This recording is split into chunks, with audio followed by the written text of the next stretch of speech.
Level 1. The File. You're 29 years old, 3 years out of Quantico, standing in a records room in the Memphis field office at 11 p.m., holding the piece of paper that will build your entire career and bury a man alive. And the worst part, the part you will spend 30 years not thinking about, is how light it is.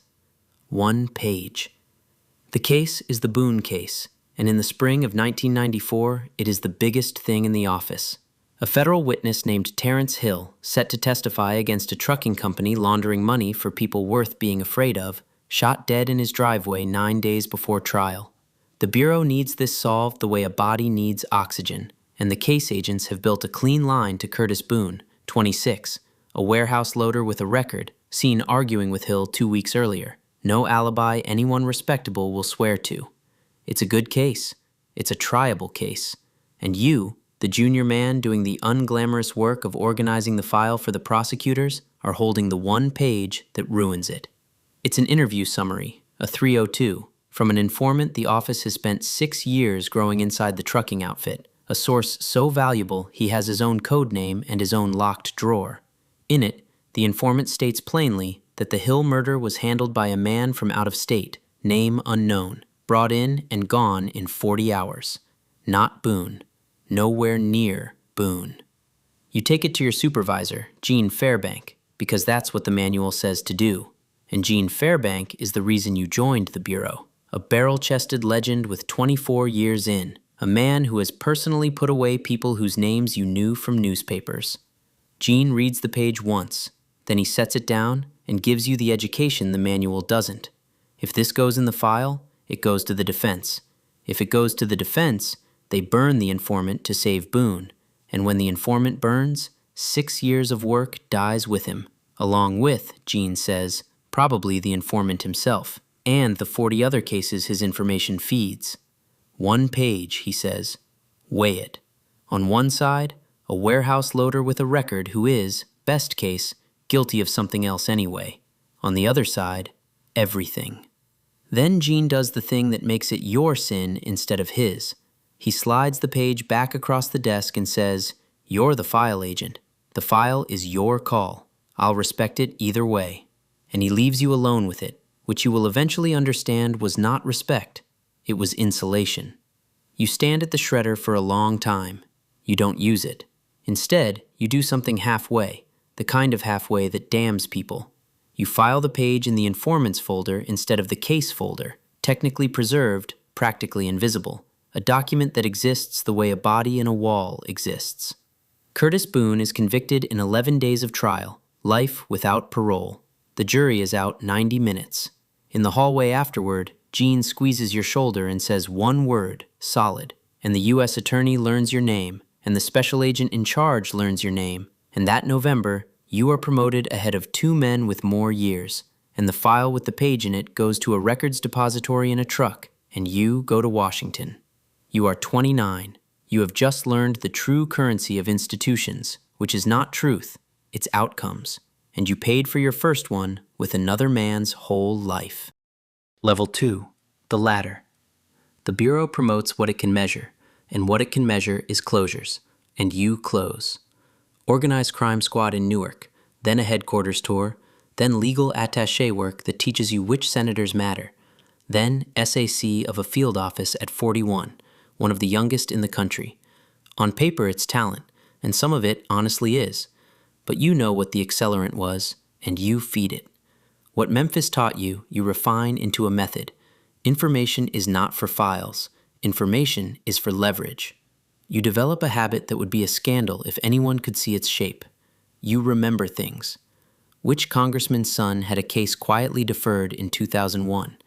Which deputy director's travel vouchers wouldn't survive weather? Which U.S. attorney called your office begging at 2 a.m.? You never write any of it down, which is what separates you from a blackmailer, you tell yourself, and never once use it crudely, which is true. You don't threaten people. You just let them know, warmly, at retirement dinners and secure briefings, that you're a man who remembers, and Washington, a city allergic to memory, treats you like a vault it had better stay friendly with. Once a year, alone, you check on the Boone case the way a man checks a scar. Appeal denied, 1997. Appeal denied, 2002. Habeas denied, 2009. You know the docket numbers by heart, and you tell yourself the checking is diligence, and you are lying. It's a pulse. You're listening to make sure the body in the wall is still quiet.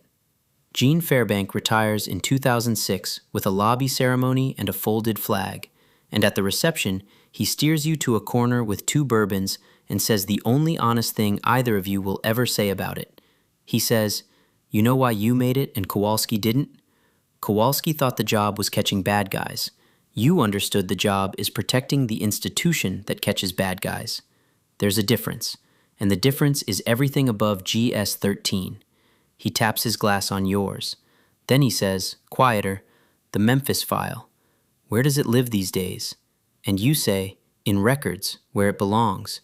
And Gene smiles like a man confirming the tarp is still on the boat, and you both drink, and neither of you says the name Boone, because saying it would make him a person, and he works better for you both as a decision.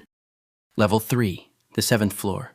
You're confirmed as Director of the Federal Bureau of Investigation on a Tuesday in March, 74 votes to 26, and you take the oath in a courtyard while your mother cries in the second row, and for 3 or 4 months, honest to God, you are mostly the man the courtyard thinks you are.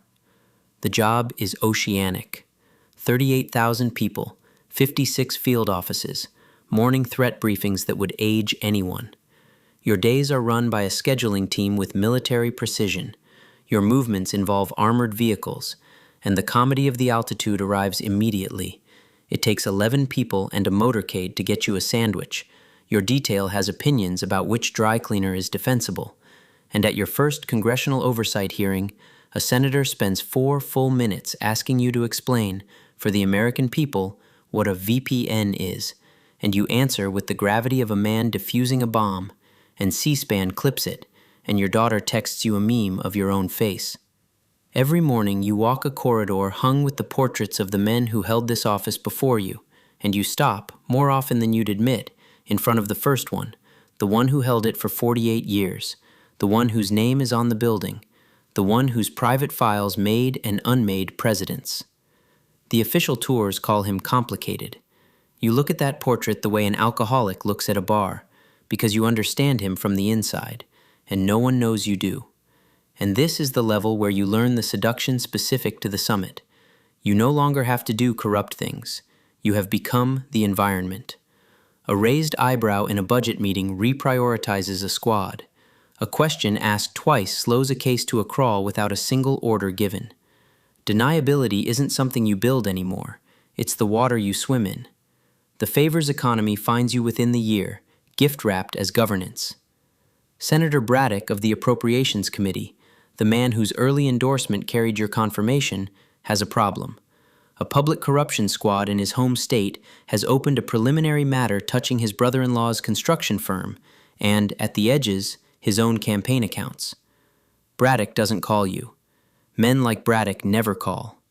His chief of staff has lunch with your chief of staff, and a concern is expressed about federal overreach into state matters, and the concern arrives on your desk as a single typed line in a weekly summary. And here is where you could be the courtyard man, and here is where you are not. You ask your deputy, mildly, whether the office in question has the resources for that matter given the fentanyl surge. You ask it twice, 2 weeks apart. That's all. That is the entire crime. 2 questions, mild as milk. And 90 days later, the preliminary matter is administratively closed for resource reasons by people 3 levels down who believe they made the decision themselves. Braddock's committee adds 4% to your budget that fall. At the signing, he shakes your hand for the cameras and says, "The Bureau's in good hands," and you smile.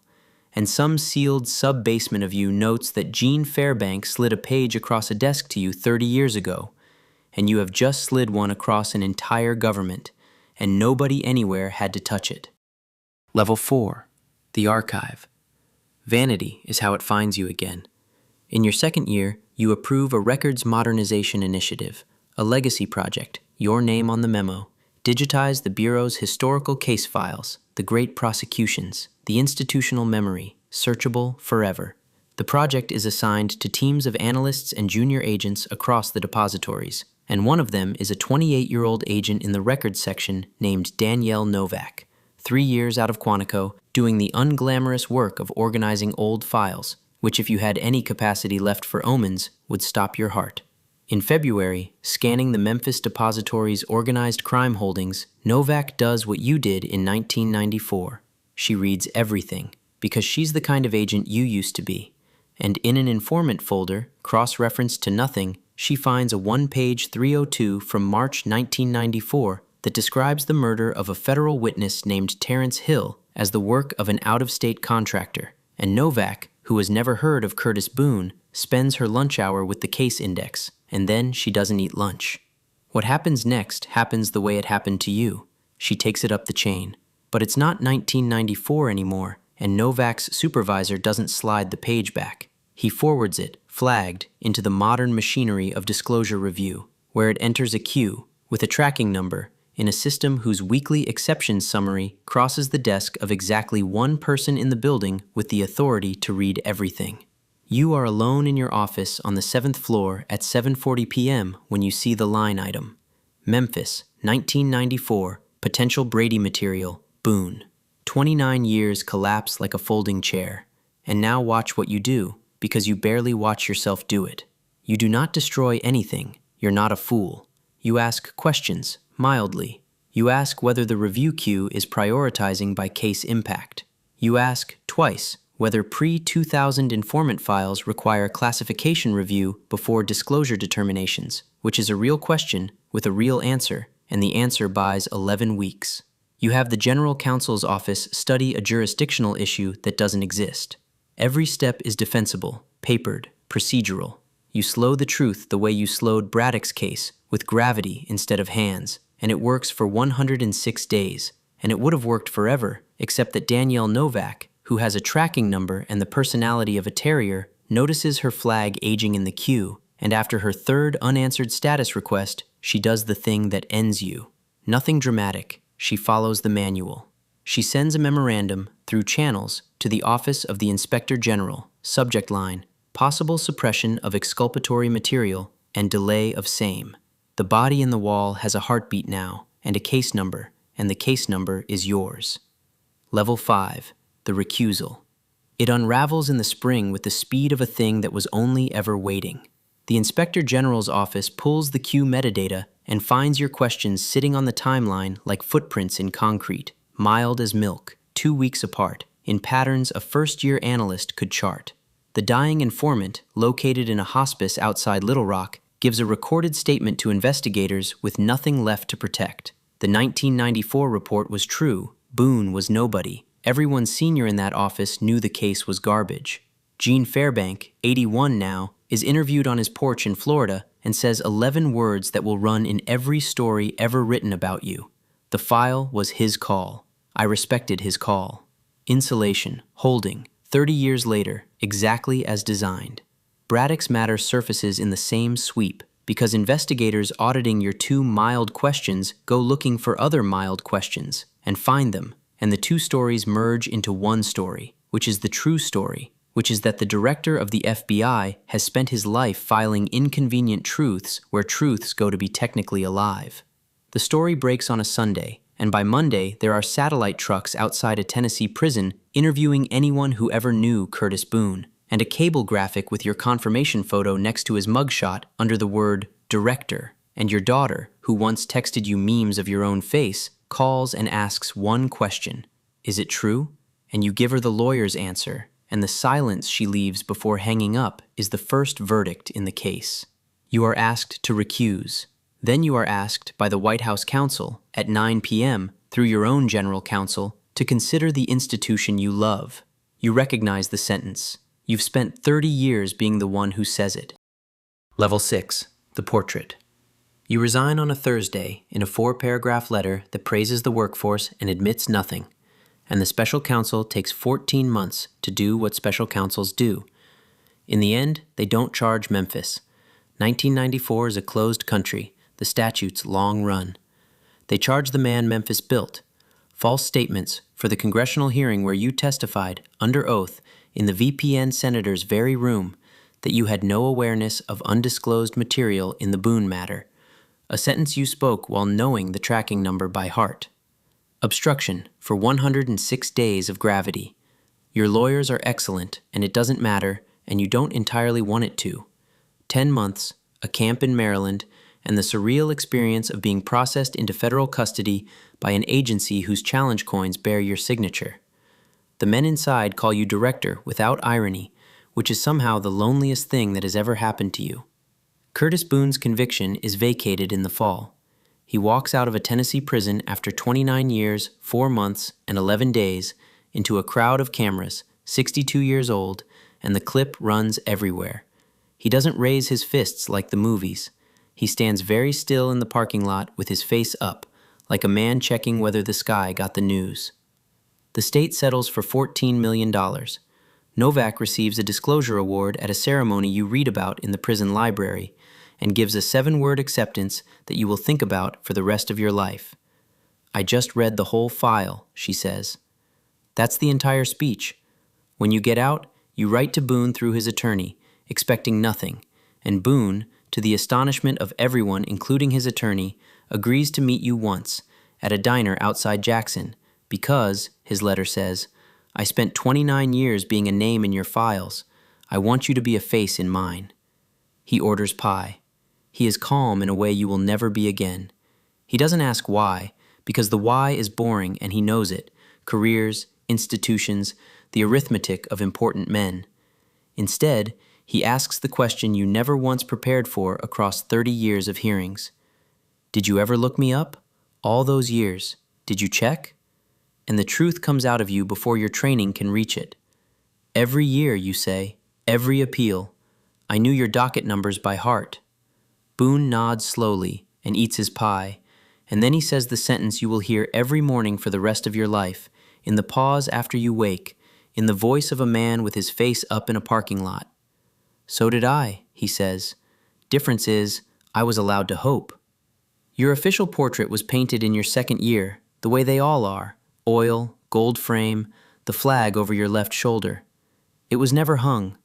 The Bureau keeps it, by policy, in a climate-controlled storage facility with the other unhung things, and once, through a former aide, you learn its actual location, a shelving unit, 3rd level, faced to the wall.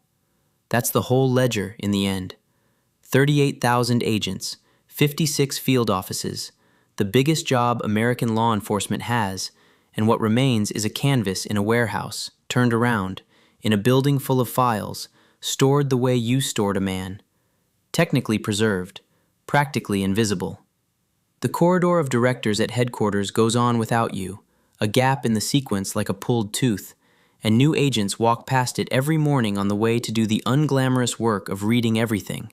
And if there is any mercy left in your story, it's this. Somewhere in that building, right now, a 28-year-old is holding one light page, deciding. You know exactly what it weighs. It weighs everything. File it where it belongs.